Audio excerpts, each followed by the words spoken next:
Pozdrav! Danas radimo raspakiravanje, odnosno da vidimo šta se nalazi unutra u kutiji i šta sve dobijete.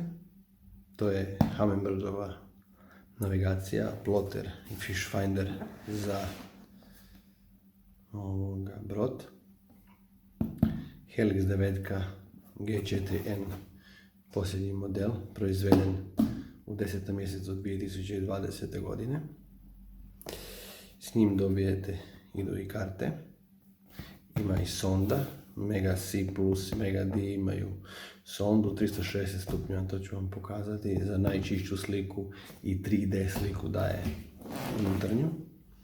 HD display, ima tu, vidimo i Bluetooth i za Ethernet mrežu, Wi-Fi, VMA da možete, NMA da možete spojiti informacije od motora, gore sonar komplet, znači sa bočnom, dnom i stražnjom slikom oko broda, navigacija, mapa i kompatibilne su, tu su kompatibilne karte koje on prima.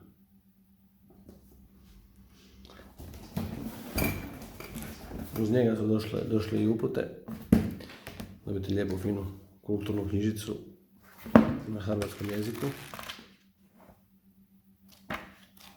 da vam lijepo sve objasni i da vas vodi kroz to. Kaže, oni imaju u koloru sliku, ali da je slika prekrasna baš zbog dna. A to mi se sviđa. Evo, to mi se sviđa zato jer kaže da je bolja slika nego ikad.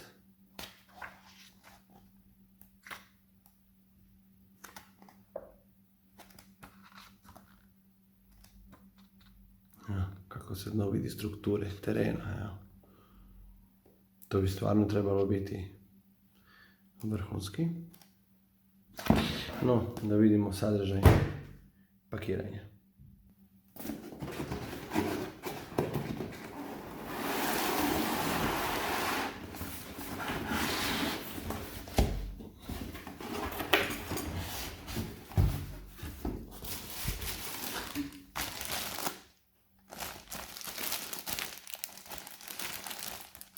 To je navigacija u rangu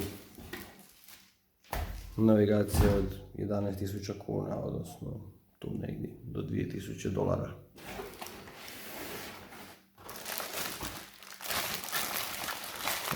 Tu smo dobili ovaj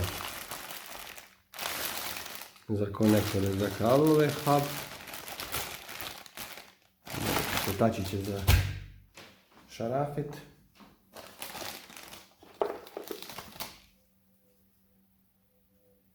kabel za napajanje,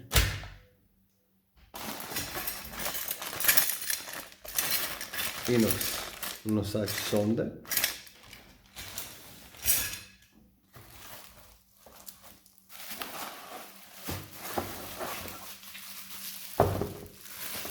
tu je sonda, to je ova najjača, dođe u kompletu, inače kad se prodaje sama sonda vam je oko 2.500–3.000 kuna.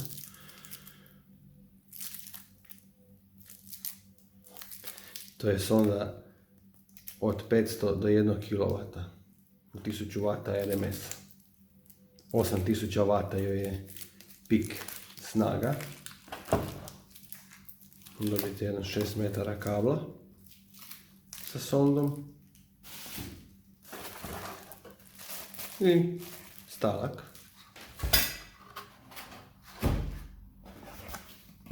Tu je i uređaj.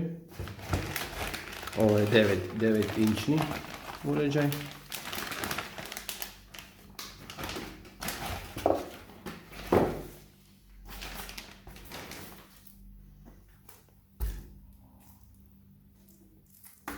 Ima gore ovu gumenu navlakicu.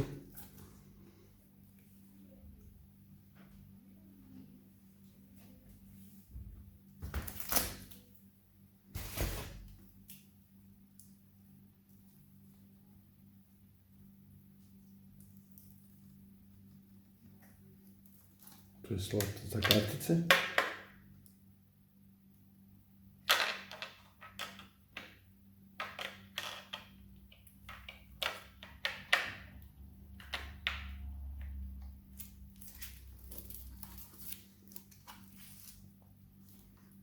I kažu da su jako dobri.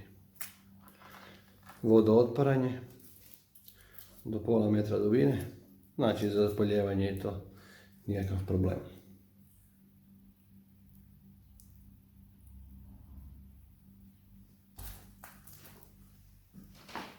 Evo, uz njega tu dobite i ovu kartu. Ja sam uzeo srednji i južni Jadran. Ona kaže da je karta aktivna i da ne zahtijeva dodatne aktivacije. Ona dođe u kompletu s njim i to je to. Kad to ugradimo, onda ćemo snimiti da vidim kakav imaging daje u prostoru. Ništa, ekipa. Do sljedećeg videa vidimo se. Bok.